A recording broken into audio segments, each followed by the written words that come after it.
Because if the disorder is different from me, then I can do something about it. Then I can change the pattern, move from one corner to another corner, or bring psychological order by suppressing, by control, by this and by that.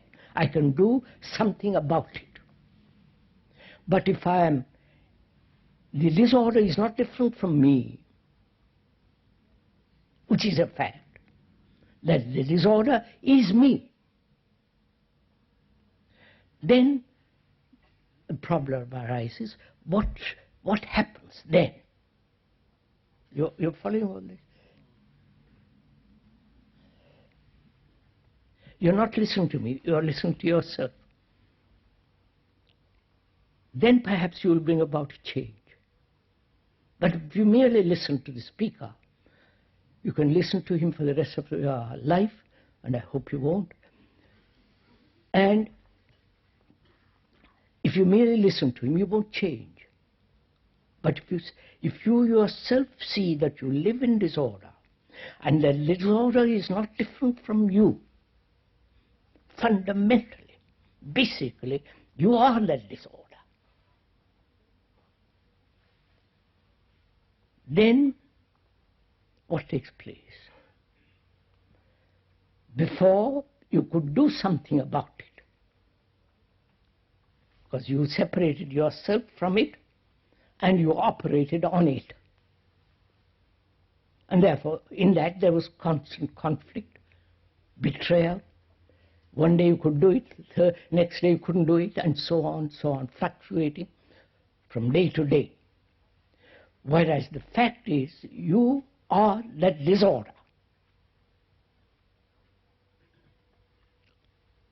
That's a fact, not a conclusion which the speaker has come to and is trying to impose it on you, which is not. We are not doing propaganda of any kind, trying to convince you of anything. But if that is when the disorder is me, I can't do anything about it, which means I can't operate on it as I used to before. So I remain in this total disorder. Are you doing this as we are talking, or is it just a verbal accumulation?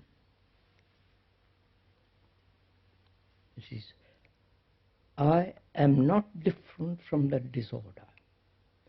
That disorder exists because I have divided myself from what I have called disorder.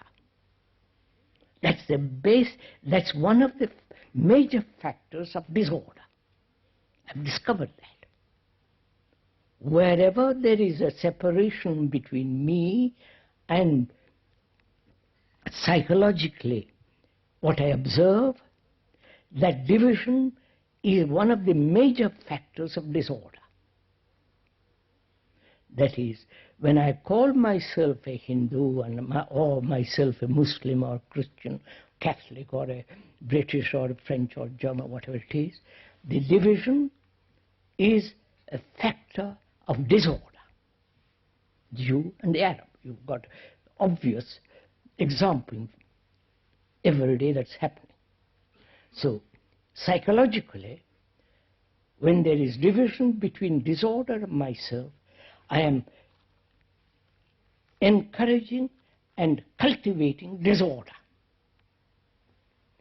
Whereas the fact is, the disorder is myself. And therefore, the realization, the truth of that brings order. Huh? Are you following this? You're all very silent. Well, it's up to you. I'm waiting for it to happen.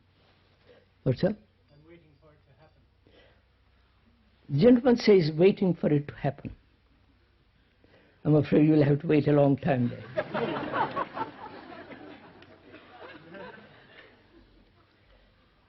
It's a fact. It can't happen to you. You yourself see what's going on. Therefore, the actual fact, the truth of the matter, frees the mind from disorder, which is the cause. The cause of this disorder is the separation from as me and different from disorder. You understand? So, similarly, can we bring order in our life? That is, to learn the art of putting everything in its right place. That's order. But you cannot put things in their right place unless the man who puts the thing in the right place is also very orderly. You understand? Naturally. So we are trying to find out what is order and what is disorder. Disorder can be dissolved only when there is division between me and the other ceases to be psychologically. And one has to learn the art of putting things in their proper place. Money, which most of us, if they have lots of it, cling to it. If you have little of it, you want more of it, and so on. So money has become tremendously important in the world. And also sex has become tremendously important.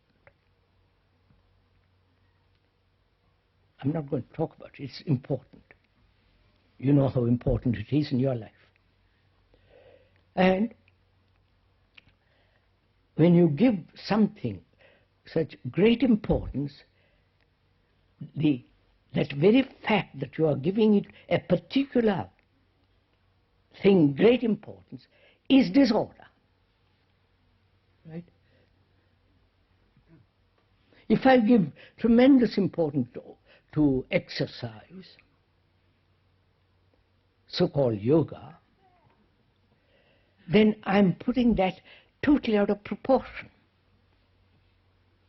So, putting everything in their proper place implies giving everything its right value. Right? Oh, can we do that? Or do we want to do that?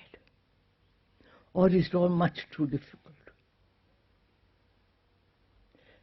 Or you say, please, we have lived for so many years in this mess, let me go on.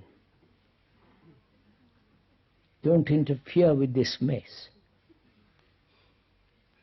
And so you accept the mess, and you are accustomed to it. We've become comfortable with this mess, and we don't want to alter it.